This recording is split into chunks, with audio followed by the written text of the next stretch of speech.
Do you have any players that you mentioned earlier, like now or never? Whose player? Pick a player on each side of the ball that is starting that now or never journey. There are so many. But to start on offense, the first position that I'm looking to, it's not necessarily now or never, but they need somebody to step up. And I think Shakai Mills-Knight not being a mid-year enrollee, it hurts them. It's something that's disappointing because you wanted to see the full capability of your room. So this spring, I'm not saying it's do or die for him, but Kewan Lacey has the potential to answer a really big question for Ole Miss. He has a real potential to establish a role early, especially with Trey Hall now out for the year. Logan Diggs, how healthy is he? He did look like he was coming around in the Gator Bowl against Duke in his first opportunity, first run of the year last year after suffering an ACL injury in LSU's bowl game before transferring to Ole Miss. Logan could lead the room, but really, as far as upside and what could take this team from one level to another, I think Kewan Lacey is one of those type of players. So I really look forward to seeing him in the spring. But as far as do or die for Ole Miss offensive players, it's not necessarily a returning guy that Austin Simmons would be easy to pick, but you're going to have to ride the lumps with a breaking in the starting quarterback. I mean, Jackson Dart wasn't flawless. He was really good in his first year. There's going to be a little bit of this. You got to ride that wave. For me, it's less about a returning player than a transfer that they added that they loved, but has some questions he has to answer. Caleb Odom.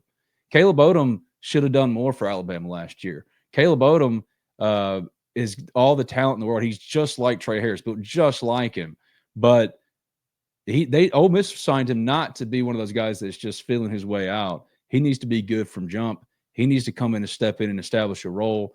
This is not necessarily do or die, put up or shut up for Caleb Odom, but of all the players on offense that could, when you consider what their role could be, the lack of production or the questions about them, whether it be coming up through the high school ranks or coming over to Ole Miss from Alabama in the case of Caleb Odom, he has to be good.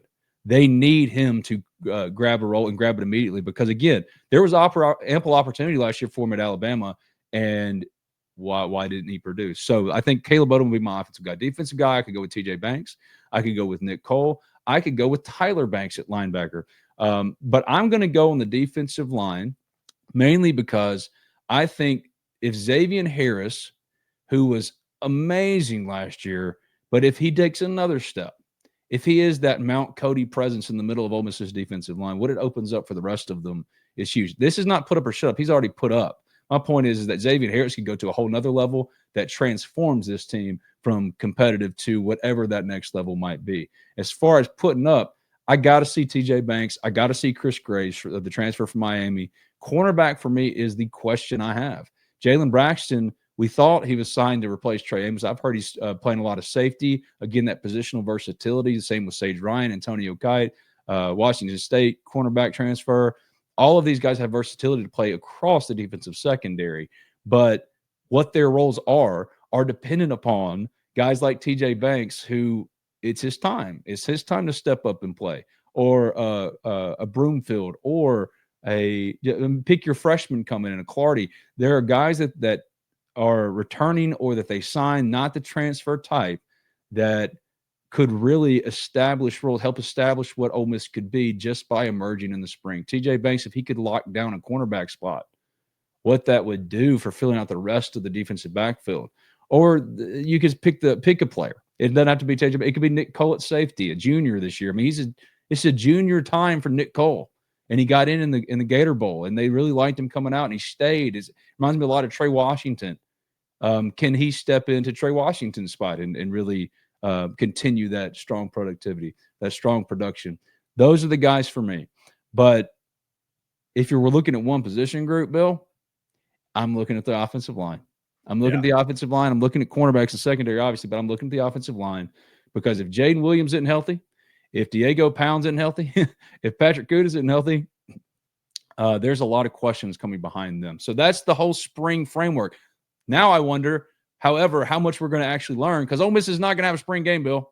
It's not going to have a spring game. No one's having spring games anymore. Bring on OTAs. But spring is starting up, and Ole Miss probably isn't going to have a spring game, probably another Grove Bowl games. My question to you, Bill, is there one player in particular that you're most looking forward to seeing in the spring? Because you're coming over. My man lives in Dallas, does Billy Embody. He's coming over to get his first real taste of Ole Miss Spring football. Is there anybody in particular you, sir, are looking forward to seeing, or are you just kind of going to play it by ear? Because for me, I've laid it out. I want to see T.J. Banks. I want to see Nick Cole. I want to see running backs, specifically Kewan Lacey. I would love to see the offensive line, Jaden Williams, a healthy Jaden Williams. You're not going to see that in the spring. There's so many questions about it. But is there anybody for you, Bill, that you're looking forward to seeing? Or are you just going to let me ramble and talk the whole time? I am really looking forward to seeing Dejon Stribling, the Oklahoma State transfer wide receiver. Yep. And I just have really high expectations for him. You know, that Oklahoma State team is kind of a mess the last year in particular. And he still put up. And he still put up, you know, still productive, still one of the more physically impressive looking transfers that they brought in, especially on offense. Like, just, I mean, he's a grown man. I mean, he's ready to go. I'm really interested to see how much we can see from him, to your point about spring practice overall. But, you know, he is expected to be that dude on the outside. And I've heard some really good things about him just overall and what he's bringing to the table. He didn't do the recruiting process with really much fanfare or anything, which I appreciate. You know, we just kind of learned about him visiting through sources, and then that he had committed. And I think he posted like a month later that he was committed or whatever. So I like the way he goes about his business. I've heard good things. I'm really excited to see him hopefully get out there and watch him work out and do some of those things, but we'll see. And then on the offensive line, you know, I'm really high on Patrick Kudus. I've heard some good things about him as well. Has to be good. Has to be good. I think if you're looking for maybe a hot take, he's going to be the center.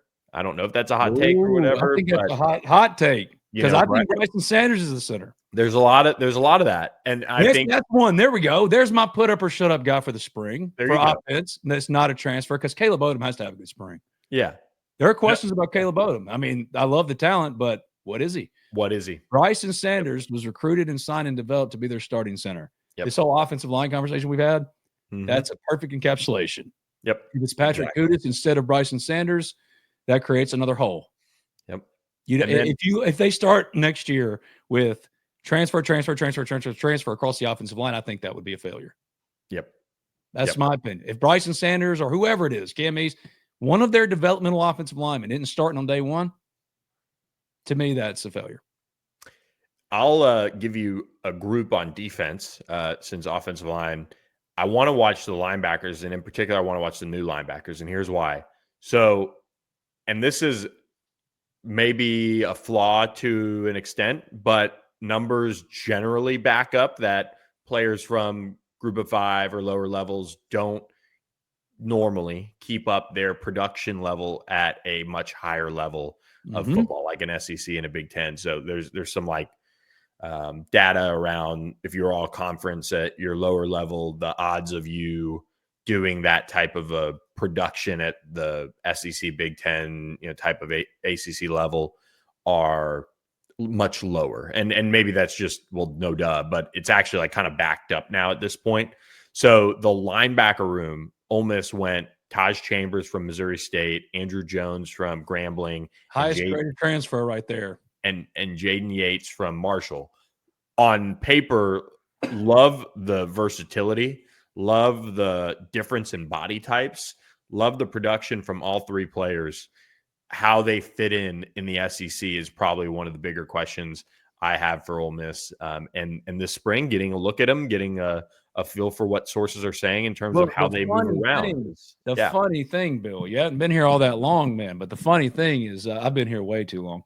The running joke for Ole Miss recruiting was, well, can they play linebacker? And now you go into this year in the one position where they're well stocked is linebacker. TJ Daugherty returns, so Terry Daugherty's a hybrid. But I love the guys they've added there. And then that's a good point, though, because there is a lot of new. Chris Pupaw was their leading tackler. That group matters. But for me, we know what Ole Miss can do with transfers. We know they're going to get production from the transfers. But in a year where there are so many more unknowns and where the range of outcomes is so significantly different than last year. What could happen, what will happen. For me, I'm eyeballing so many guys that have been here that you've been waiting on, because now Ole Miss has a problem. Those guys that, oh, well, wait, Aiden's coming. Well, no, now he's at Mississippi State. You know what I mean? Oh, don't worry, Braylon Brown, he's showing out. Well, no, Braylon, he's a 4-star wide receiver. He went somewhere else. Pick your guy. And for me, I think that's the one thing left for Lane Kiffin to kind of not necessarily figure out. I think they figured out most of it. It's just to a consistent productivity from that line of talent, accumulation, if you will. Yep. I completely agree.